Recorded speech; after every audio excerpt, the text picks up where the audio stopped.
time. So our next session today is it's a combined panel session put on by the Reference Discovery and Collections Committee. And we have three speakers today: Suzanne, Eggleston, Lovejoy, Nara, Newcomer, and Jay Holloway.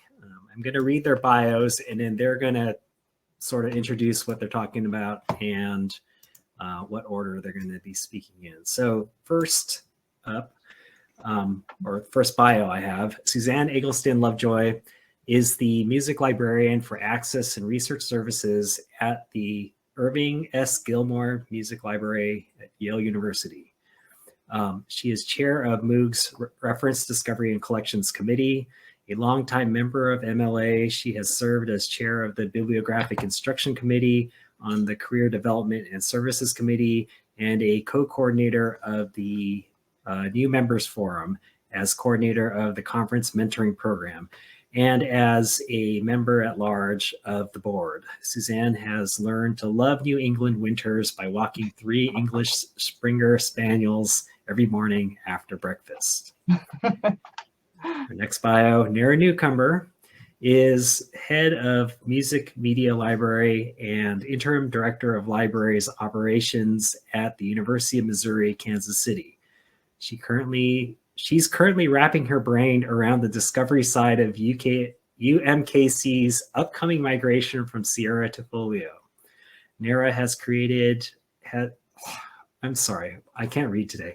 Nara led creation of MLA's music discovery requirements and has also conducted research examining music library patron behavior. She has previously served as MOUG treasurer and MOUG Reference Discovery and Collections coordinator. Nara is currently member of MOUG's Reference Discovery and Collections Committee. Outside the library, she enjoys serving as a church organist, biking, folk dancing, and spoiling her nieces and nephews. And finally, Jay Holloway is Senior Product Manager, Delivery Services at OCLC. He focuses on the end-to-end user experience from discovery through delivery. His team collaborates with a global community of librarians and their users to build intuitive, seamless online products and services. Together with library community, they aim to bring the next generation of library services to users through intuitive, personalized discovery, and the fastest delivery of the world's library collection. All right, so I'm going to hand it over to these folks, and I'm going to disappear from your screen. So I'm going to start today and talk about mid-pandemic collections and discovery services and what we've learned from the pandemic and what we're retaining going forward and what else we're doing going forward. I'll be followed by Nara, who will talk about discovery and ILL and some interesting correlations she's learned about. And then Jay from OCLC will talk about end user solutions, equity, diversity, inclusion, and accessibility, and OCLC's Library on Demand roadmap.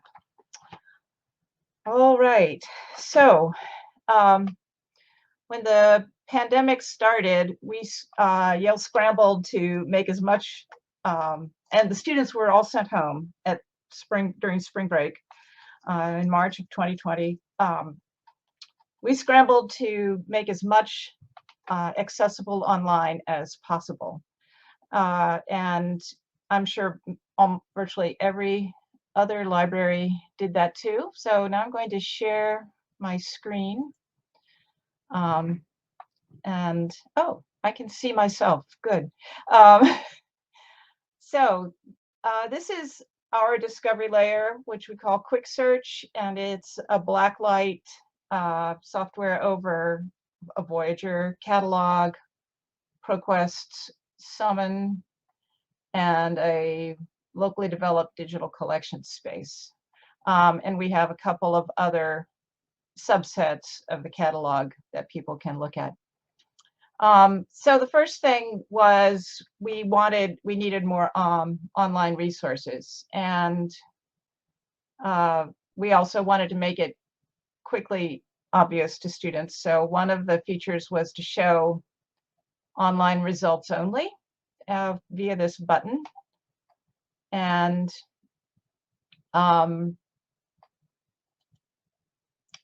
then we also needed to tweak our locations for Yale's internet resources, things that we subscribe to and things that we have digitized locally.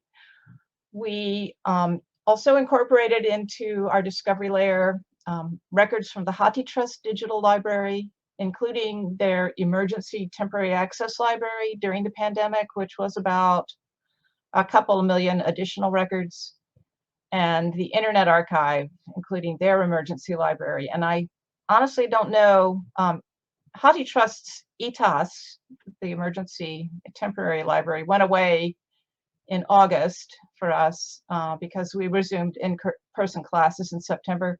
I honestly don't know if the Internet Archive is still no, actually, here's something from 2021. So it must still be the emergency library. And so going forward, we're going to retain public domain stuff even when their emergency library goes away. So I think we will always have references to HathiTrust and Internet Archive in the future. We've also retained a preference for purchasing online ebooks and course reserves over print. And one of the services that we added when we had to do all the delivery changes, you know, contact-free pickup, the library was closed for several months. So when we finally got staff back in the library around June of 2020, we instituted a mail-to-home address service, and that was really popular. And so we're keeping that going as a pilot during this current year and hoping it won't cost too much. We did have a mail to campus address, but that depended on campus mail, and it's really unpredictable. And so most people seem to prefer to come to the library and pick up their books if they were on campus already. So we've discontinued that. Then in the fall of 2021, the development team for Quick Search was finally able to turn its mind back to what we had to abandon in January of 2020. And we proposed a two-part project that got approved by our IT steering committee in the library, and that is to incorporate finding aids into our discovery layer, and then to redesign our results landing page. So we call the Quick Search results page, the one where you see all the different areas. We've now started calling this the quilt page because our previous term we thought was, a little bit culturally insensitive.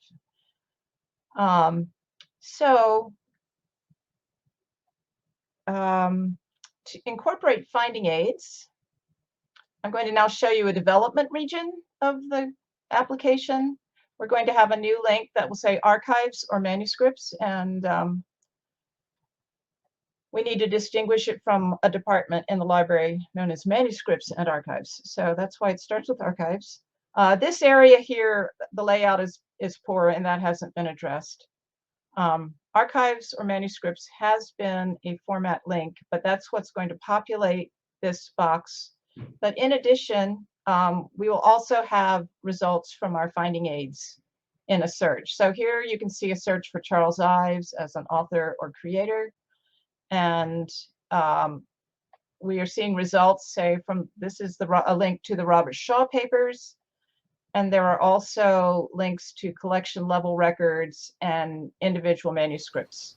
So here, Charlie Rutledge is a link to a manuscript. And if I click on it, I am still in the catalog region of discovery. On the other hand, if I click on Holidays, Washington's birthday, I am now taken out into the Robert Shaw papers finding aid, and to the music section under Charles Ives, and I see the scores that were in Robert Shaw's personal collection. So the plan is for collection level records, the Charles Ives rare and commercial non-commercial sound recordings, eventually to come from the finding aid database, but currently they're still displaying the catalog, and we will have to dedupe catalog records for the collections. And the reason is I think there is a bit more information in the finding aid database. So we're all pretty excited about this. And then in terms of redesigning our results page, which you will remember, let's see, it's going back slowly. So here's the search for Charles Ives. We have developed something we were calling a wireframe, but I'll try to blow this up a bit. So different fonts and colors, an index to the boxes or quilt patches below, and format levels at the top level of results. And you'll recall that we will have the archives and manuscripts in here as well.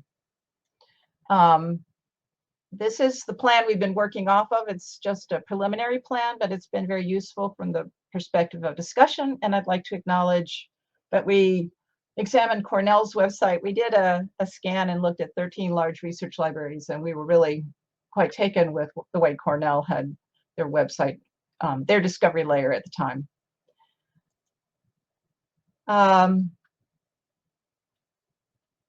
So the next thing that in preparation for this, we have been doing some user studies, and I'm sharing here a heat map.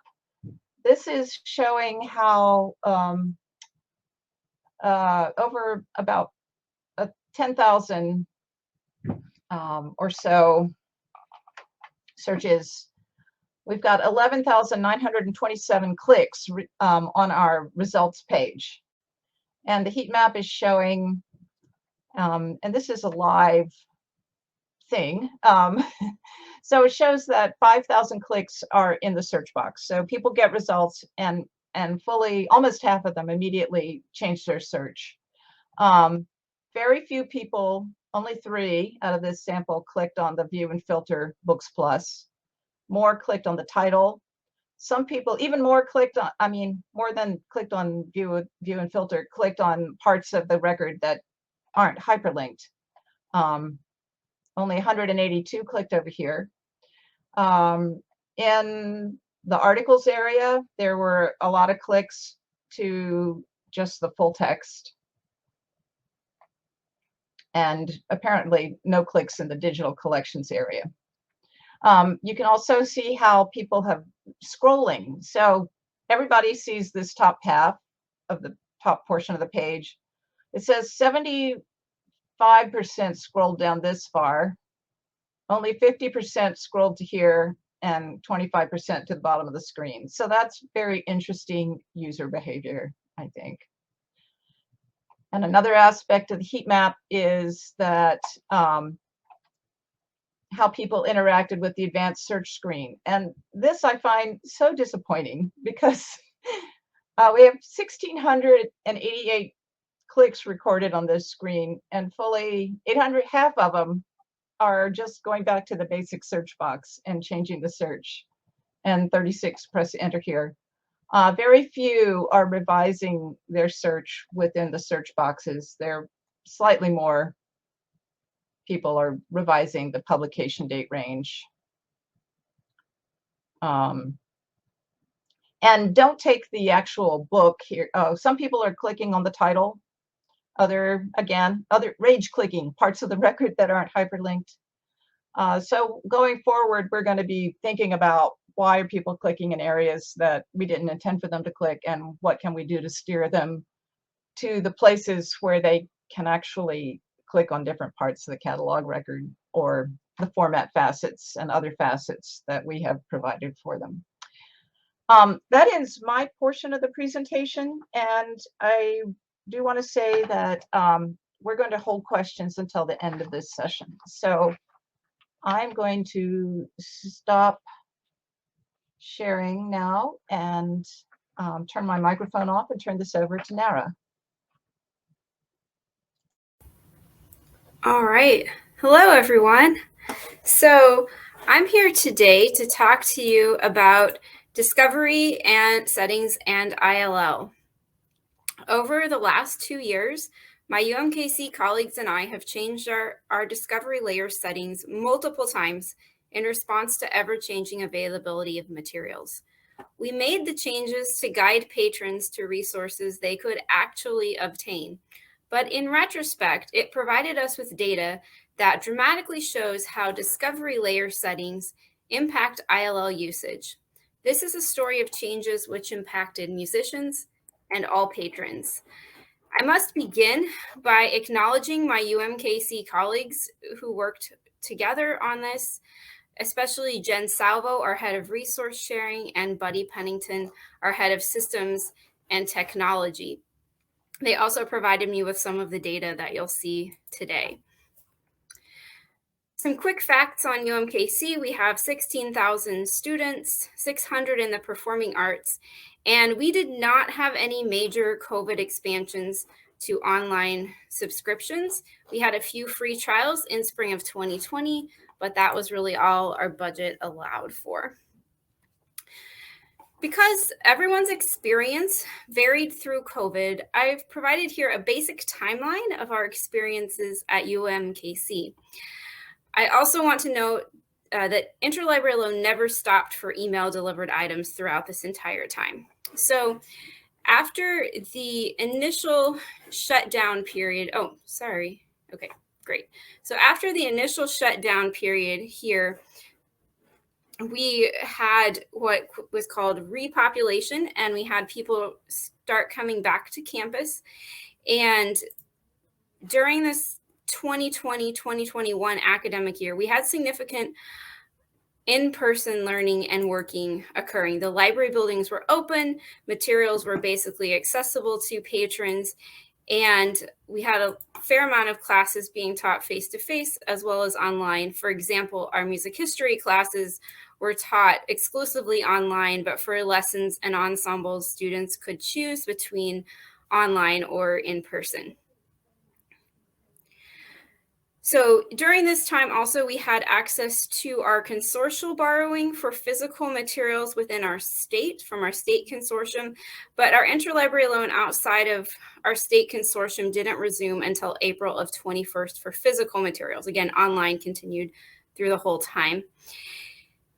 And this changing availability of various materials shown on the Discovery default slide led us to make several repeated changes to the default search options in our discovery layer. And in retrospect, we can see a strong correlation between the discovery layer settings and interlibrary loan volume. We'll examine the correlations via 2 data points. First, our Iliad link out statistics from our discovery layer, and second, all ILL requests submitted by our users. Our discovery layer is Ebsco Discovery service from EDS, shown here as the library homepage search, overlaying our III Sierra ILS.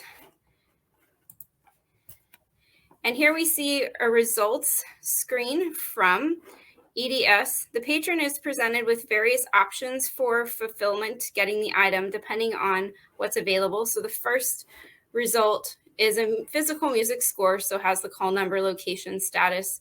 The second item is an online recording from Naxos Music Library, so has a link to find in Naxos Music Library. And the third is the one we're focusing on, where it says request this item through interlibrary loan. So this is not available in our collection. Clicking request this item through interlibrary loan takes you to Iliad and populates a request. Each time a user clicks request this item through interlibrary loan, this will be counted as a link out to ILL, regardless of whether the user actually completes and submits an ILL request.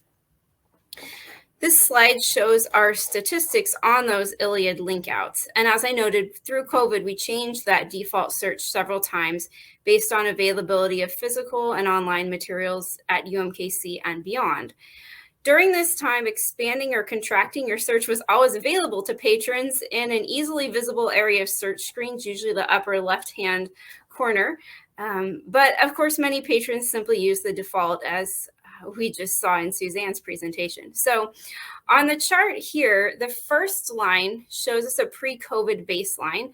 So from the fall of 2019 through March of 2020, when our search defaulted to include all materials. And during this time, ILL link outs accounted for 9% of the link outs from EDS. The next time period is not shown on here, but it is kind of our initial COVID period. And during that time period from April of 2020 through the summer of 2020, our holdings were limited to just online materials from UMKC. But when we came back in the fall of 2020, we had now no physical, we had access to all UMKC holdings, but no physical materials beyond UMKC except through our state consortium. And so we decided to not set it back to everything, but default the search to UMKC holdings only, both online and physical. And during this time, only 0.22% of our EDS link outs were to ILL. So that's 1/40th of 9%. And then the third line from the summer of 2021 through the fall semester, we now had physical interlibrary loan back up. And so we decided to go ahead and turn back on the default to include everything. And you will see that ILO link outs now are 11% of the main. So they pretty much just pop back up to what they were before. The physical ILL was not the only factor in this decision. We also had some really major journal cuts last summer, and so are relying now on interlibrary loan for materials that we formerly got through our subscriptions. So as a second data point, we'll look at all interlibrary loan requests submitted by our users. So this chart shows all of our interlibrary loan requests with the different colored lines being different years. So you'll see that over the course of the year, interlibrary loan volume naturally fluctuates. For example, it's higher in March and April and then drops off during the summer. And you'll see that the 2018 year in blue and the 2019 year in orange as sort of baseline examples. And then the gray is 2020. You'll see it's tracking just below 2019 until we hit March, and then it plummets off and stays low for the rest of the year. Then when we get into 2021 in the yellow, it's still staying pretty much the same, low. And then this summer of 2021 is where we turned back on the ILLiad link outs to include everything. And this, not a lot happened in the summer, but then in the fall semester, you'll see that the 2021 pretty much tracks the pre-pandemic 2019. So this is not really surprising, right, that patrons are going to use the materials most readily available to them, but these two data points really strongly demonstrate that correlation. As I noted, we didn't make these changes to run an experiment. In fact, that probably wouldn't be ethical. So there were other factors that we didn't control for that likely influenced ILL usage, such as our journal cancellations that I already mentioned, our increasing online courses, and we also know that some faculty had adjusted research expectations for use of library materials. And this is going to affect the faculty's teaching methods going forward, as well as that particular groups of students experience throughout their time here at UMKC. Okay, so a few thoughts and conclusions. My intent here is not to state what the best way of setting your discovery layer is, either in a particular situation or in general. There are advantages and disadvantages to both a more narrow and a broader setting, but I simply wanted to take advantage of what actually happened to us to share data that would be challenging to gather without these external constraints that led us to regularly and repeatedly change our search defaults. Thank you. So we are holding questions until the end, so I'll go ahead and turn it over to Jay. I'll stop sharing my screen. It's all you, Jay.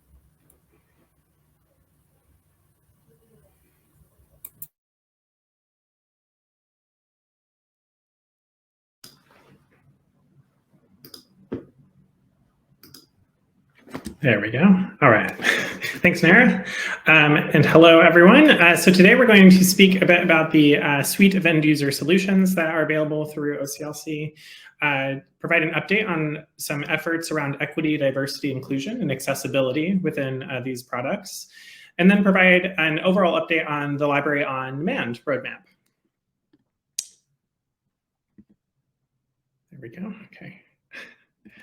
All right, so I always like to talk a little bit about the options that you have available to you, especially if you've used First Search at your institution. So if you've used First Search at your institution, you also have access to Worldcat Discovery, and you also get access to visibility. So with Worldcat Discovery, that provides you access to not only First Search's databases, including some of the more recent open access editions, but also to the central index content that's available through all of your licensed subscriptions. So if you use the Worldcat knowledge base, you can also access that material through Worldcat Discovery. It also offers visibility so that your Worldcat holdings are visible to end users on the World Wide Web. So through worldcat.org, we get a bunch of traffic through worldcat.org that puts us in a prominent position in search results so that you can ensure your library holdings are present through major search indexes. So together, those three main benefits are available through your First Search subscription, through First Search Worldcat Discovery subscription. So just to describe a little bit about the content differences. So with First Search, I mentioned you search the Worldcat database and First Search licensed databases. With worldcat.org, you get access to several more million articles that are available through primarily full text providers, ones that are looking for their content to be promoted online as well. And then with Worldcat Discovery, you get an additional set of collections for licensed content that requires subscriptions to even search. So those are the kind of three different buckets of content that you get access to and through which product. And if you're interested, the full list of central index content is available at oc.lc/index discovery. If you're curious about which of your collections might be available through Worldcat Discovery or through worldcat.org. So thinking about equity, diversity, inclusion, and accessibility. We have a few key efforts that are impacting Worldcat Discovery in positive ways. The first is reimagining descriptive workflows. Then I'll speak to the kind of dynamic nature of Worldcat and how that's improving the end user experience over time. And then the modernization of the user interface to enable more accessible, more inclusive experiences. So thinking about, so the first is reimagining descriptive workflows. So this is an effort that if you're interested in, at this link, oc.lc/discovery-EDI, this provides context and direction for enhancements to our infrastructure to support inclusive languages and inclusive practices. So while that's a broad discussion and has been very helpful for how we can frame our product enhancements, we're also looking at specific product community discussions. So with Worldcat Discovery at the end of January and continued end of November and continued into January, we're looking at a multi-phased effort to improve the ability for institutions to manage and control the display of subject headings within Worldcat Discovery. So we're making some somewhat surface level changes that are expected by July of this year. The main aim will be for any subject headings that you would like to basically remap to an alternative heading only in the user interface. You'll be able to do that with a new tool through Worldcat Discovery. And that will be available to all Worldcat Discovery users regardless of your subscription level. Then the second component to this is the continuing updates to Worldcat. So this Worldcat I guess speaking as someone that works with Worldcat Discovery, it's easy to take for granted the benefits that Worldcat provides with continuously updated and scalable infrastructure for a global set of content. So for example, in the end of November, we received an update to the Library of Congress subject headings and implemented changes to about 40,000 Worldcat records within just a couple of weeks. One of the primary changes is one that we've gotten requests for on the Worldcat Discovery side to change, and we needed the subject vocabularies to update in order to do that. So it's exciting to see that the term illegal aliens is now mapped to new terms, non-citizens, and illegal immigration. And it's not just available for WMS customers, but it's also available for global use in local catalogs. So as vocabularies change over time, we can rapidly implement those changes. The last piece I want to speak to is around accessibility. So we believe that accessibility is a socially just experience. And as a commitment to inclusive design, we're therefore committed to accessible products for all users. So as accessibility standards grow more inclusive, we needed to take a look at our technical stack and make changes to support the latest standards. So that is a primary driver for the Worldcat Discovery modernization. And you can see on the right-hand side there, just a screen grab of what that looks like. But we're also thinking about how we can help institutions make accessible choices, knowing that Worldcat Discovery is highly configurable, and you can make choices that actually impact accessibility. So last year, with the launch of the redesigned site, we also launched support for accessibility insights for web. So to give you an example of what this looks like, in this case, I chose a color for the advanced search link that was not high enough contrast with the background, so it failed an accessibility check. And I forgot to add alternative text to the logo that I chose. So this tool is a free option through Google Chrome, and I believe Microsoft Edge. And after I ran the tool, I made the configuration updates, reran the tool, and got a clean change. So I can see that there were no other issues with the page that I need to be concerned with. So this is supported on all of our modernized pages today, the landing page, search results, and item details. While it's not legal conformance, it's a good starting point for understanding. So it has some really nice educational components within it if you're new to accessibility and want to learn more. And it also has this kind of quick tool to quickly do the kind of red or green checkbox or to see whether or not you've hit the mark. We do, of course, offer legally compliant documents. VPAT ACR is our legal documentation. So if you're ever interested or need that for some reason at your institution, you can always request that through the support team, and they'll get it routed to the right group here. So looking forward, what drives us within the end user space is the library on demand. And this is a strategy that's aiming to bring library services to users in on demand. So wherever the user is at, whenever they need it, with whatever material that they're trying to get access to. And this is modeled off of on-demand experiences that we see outside of the library space. We know that users spend the vast majority of their time outside of library resources. So when they come to the library, anything we can do to make their experience look and feel like other products that they use every day, we're going to provide a more seamless experience for them there.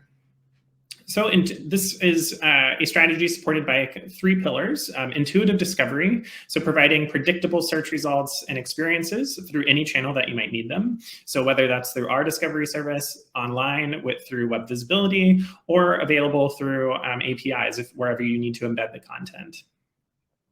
Smart fulfillment according to the user's preference. We know that the best fulfillment option is the one that the user prefers, either electronically, in print right now, or perhaps in a few days.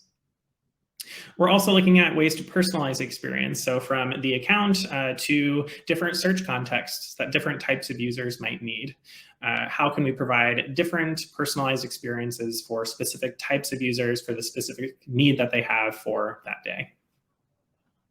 So this strategy delivered many different enhancements in the last year. So I'll just speak to a few of them.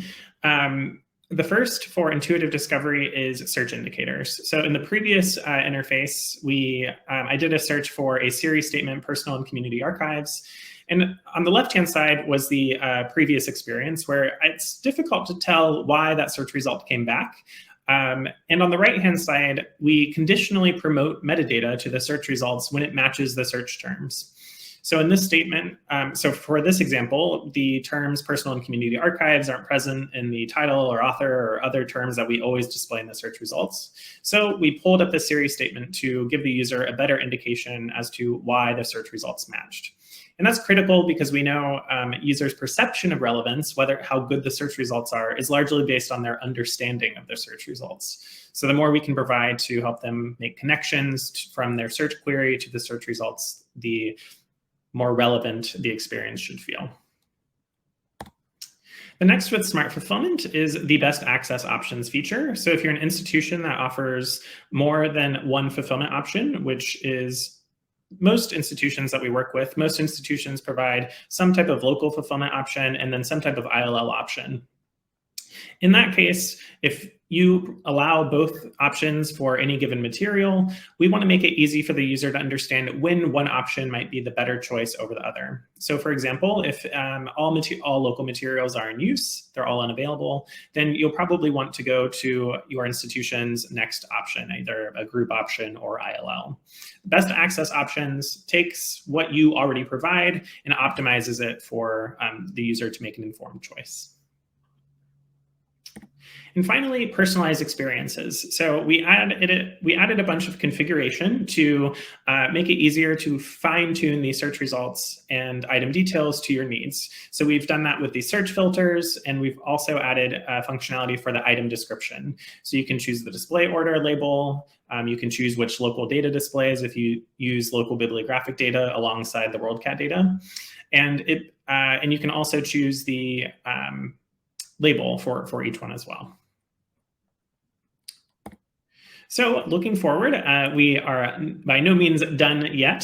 So we're continuing with these themes, and I'll speak to some of the key areas that we're looking at. So here's kind of a full list and a few things that I won't really speak to, but are critical to research activities. We're adding support for search history. So as you do searches in Discovery, we'll log your session searches so that you can quickly reference back to them, save them to your account if you like, or just get rid of them at the end of your session. Search alerts, so that if you're interested in a topic for a long period of time, you can create an alert on that topic, either through email or also through RSS. If you're trying to combine searches from many different places, the RSS option might be good for you. And bringing the user's items into their account. So when you save items to a temporary list and you happen to be signed in, we want to make it easy to be able to discover that content again. So those are a few features that are pretty big that I won't go into a whole lot of detail beyond this. But to give you an idea of the direction for each of the themes that we're going in, I want to describe that next. So the first for intuitive discovery is relying on a search platform that is meeting the needs of today's users. So we've been going through a complex transition, rather, to a new search platform that is now live for many OCLC products, but not yet for Worldcat Discovery, because we did a search engine assessment pilot with about 80 institutions last summer. And we learned that we need both relevance and performance optimizations to improve. So we decided that the time was not yet ready for Worldcat Discovery to use the new search platform. We need a more significant investment to meet user expectations. So that has transitioned into kind of a two-phased delivery method. So the first phase, we're going to fix those performance improvements that we got feedback from during the pilot. We're also going to do some moderate improvements to known item searching to ensure that there are at least advantages from the old search platform to the new one. And we will still require a successful pilot to launch. We know search is so core to Worldcat Discovery, we can't possibly imagine going onto a new search platform without ensuring that it meets real-world use cases, real-world scenarios with our librarians and users testing the system before we actually go live. Our aim is still to deliver that as soon as possible, and we'll have updates shared with the community as we go. The second phase will then focus on significant gains in relevance. We saw through the pilot that both the current and new search platforms still need to make significant gains to meet the wide array of relevance options that institutions are looking for. And to accomplish that, we'll deliver on that iteratively following phase one. So after we get users over to the new platform, then we'll continue in stride to deliver new enhancements and features to iteratively improve the platform more rapidly. So going from discovery back to or into fulfillment, we want to continue to optimize the best access options. So we know that user preference drives their decision, and that delivery time might be a really interesting way to help a user make an informed choice. So the WorldShare ILL network has made a ton of optimizations to make fulfillment requests faster through the network, and also to be able to estimate about how long requests would take for a given type of material from a given lender. So we'll have much more discussion on this, but that is the concept that we're currently investigating to see how that might work with the best access options. And finally, personalized experiences. So the next area that we're looking at here is how to support diverging needs for the types of users that you support. So Worldcat Discovery has long been optimized for undergraduate students that are trying to find known items, ensuring that anything within the experience does not detract from that core find and get journey. But we also know that expert searchers need additional functionality, perhaps more search results on the more metadata on the search results, more search results than the current defaults that we have, as well as some additional precision search tools within the advanced search page. So to support that, we're looking at a way to deliver on those diverging needs where they diverge while providing easy ways to keep the overlap for institutions so that you're not having to manage two complex systems. We want to make it easy to manage one with different types of users in mind. So again, a lot more to come there, but that is the area that we're currently investigating for trying to personalize the experience. And finally, before we go into Q&A, I just want to quickly mention that we did launch a new suite of APIs last summer. So if you are a Worldcat Discovery Premium subscriber, or also WMS comes with Worldcat Discovery Premium, you now get access to this suite of APIs to extend your services with. So with the APIs, you can customize, enrich, and extend your discovery services wherever they happen to be. So just to give a few scenarios that we've seen used with this, the first is a bento box experience, especially for materials that your library does not hold. That being a key benefit of the Discovery API through Worldcat, we can show you everything that isn't at your library or in your library's groups. Embedding new titles lists on your website through new holdings, as well as creating a citation action. We have a partnership with a citation provider that makes it easy to maintain these citation styles over time, so you don't have to reinvent the wheel with a new citation service yourself. So that is the discovery update that I had, and I think we're going to go into questions now. Thank you, Jay and Suzanne and Nara. Yes, we have time for some questions now to any of the panelists. We do have, let's see, we have one question I saw right here. I believe this is for Jay. For the Worldcat tool to remap subject headings, do you share the top terms that are being remapped, or to give those starting off some ideas? Yeah, great question. So we are looking at facilitating some community discussions to provide kind of regional starting points for these remappings so that institutions don't need to start from scratch, and so that we can leverage the network of libraries that work with OCLC to provide institutions that may not have the resources or capacity to do this work, they would have a good starting point to just leverage the work that others have done. Great. Thanks, Jay. Do we have any other questions? Here we have some time, so I'm going to wait and hold out. Oh, wait, here's another one. Oh, wait, they're coming fast now. Okay, so anonymous question, what are the educational initiatives? Is that for Jay? I don't know.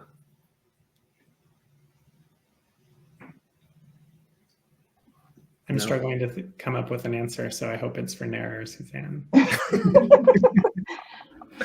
Could you clarify if you were the one that wrote that question? We're trying to figure out. I'm going to move on to the next question from Mark. Suzanne, does your e-resource limit in the discovery truly find all your e-resources? In our catalog, e-resources have a particular location that software uses. Well, it finds everything in our catalog that's cataloged as an online resource. We've also loaded, some records from some of our vendors for certain e-resources, and then a bunch also show up in our articles layer, summon. But I find myself searching the databases all the time just to be sure that something isn't there. So I hope that answers your question, Mark. I hop in. I know Mark only didn't ask us about what I was showing, but there was actually some interesting problems that we had with that. So we actually, over the last about 18 months, so we had loaded a bunch of electronic resource records into our catalog, Serial Solutions records, but we had stopped maintaining those. And so we actually, about not that long ago, pulled all those out. And our catalog is focused primarily on physical content. And then we're relying on the discovery layer for the online content. And it's certainly not everything, but we had to do a lot to get our limits to physical content and online content. Actually was a lot of iterations of getting that to as close to the right. And it's still not 100% accurate, actually. We're living with some approximation of the truth, but it does seem to be helping patrons. So yeah. Okay. Next question we have is from Chuck. Suzanne, is it possible that patrons aren't utilizing the advanced search feature because basic is working pretty well? I'm having an optimistic day today. Well, I think for music, basic does not work all that well. Our relevancy ranking is that if you have anything more than 2 terms, it's going to find anything with the majority of your terms. So if you put in Beethoven Symphony 5, you're going to get Beethoven and Symphony, or Beethoven N5, or Symphony N5. And, it's a huge set. On the other hand, I guess if you added 10 terms, which some people do, and it found 8 of them, well, I've run into people who complain about this. So I really try to steer the music patrons to the advanced search screen where they have really more specific options and can do a more precise search. So I don't know. I think for books, though, the basic search probably works pretty well. And if you're just using 2 or 3 terms, you're probably not going to get that huge a set for books. Great. Thank you. Mark wants to ask his question verbally. So we're going to put him on the screen. Here we go, Mark. Okay, poor souls. I guess what I was getting at is that, and I don't know how your discovery layer harvests data from the various places that it gets stuff. Mm-hmm. In our catalog, in order to limit a search to electronic resources, there is a code that is used specifically for something that's cataloged as an e-resource. Mm-hmm. Now, if we've cataloged a score that we have digitized and we put that link in the record, you'll see a link in the record, but when you do a search and limit, that won't show up. But as I say, so in other words, the electronicness of something can live in different places. Now, how it gets, how it gets harvested and put in your discovery layer, I don't know, because that's above my pay grade. But that was kind of the gist of my question, was whether indeed that particular limit you're providing is giving them the universe of electronic stuff you have. So probably ours is not providing access to things that are just linked. So links to online finding aids, you don't necessarily see those records if you limit to online, or links to online digital. But we do have some of our digital content in its own discovery patch.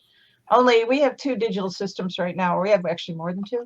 And so right now we're only seeing a really tiny set. Our hope is to switch this over very soon and have more of our digital content available. And then the finding aids, of course, will show links to those, I hope, pretty soon too. By June, the target date's June.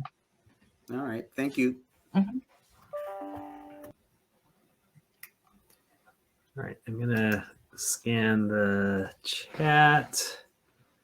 Does anyone else have any questions? I don't see anything that has not been answered already, except for the one about educational initiatives. Oh, hey, Kevin. Yes. I don't have a question so much as just an extra plug that I wanted to put in, if I can. Mm-hmm. Sure. Go for it. So I guess since I'm plugging, I could say if you're interested in joining the MOUG Reference Discovery and Collection Committee, we are seeking new members, but that's Suzanne's area, but we definitely are. But my plug is actually that if your library has a Worldcat Discovery or worldcat.org, like for example, at UMKC, we have a First Search subscription, and so we provide our patrons access to both First Search and then Worldcat Discovery. And there are a lot of things in the settings that a lot of us don't have access to, and so we don't see them. And so there's things that we're like, why is that working that way? And just last week when Suzanne and Jay and I were meeting to get together, Jay showed me something that could be edited and changed in the settings. And so I just want to encourage you to figure out who the person is at your library that controls that, and make friends with them, because there's a lot of things that actually can be changed and edited in that discovery. Thanks. That's the end of my plug. Okay, good plug.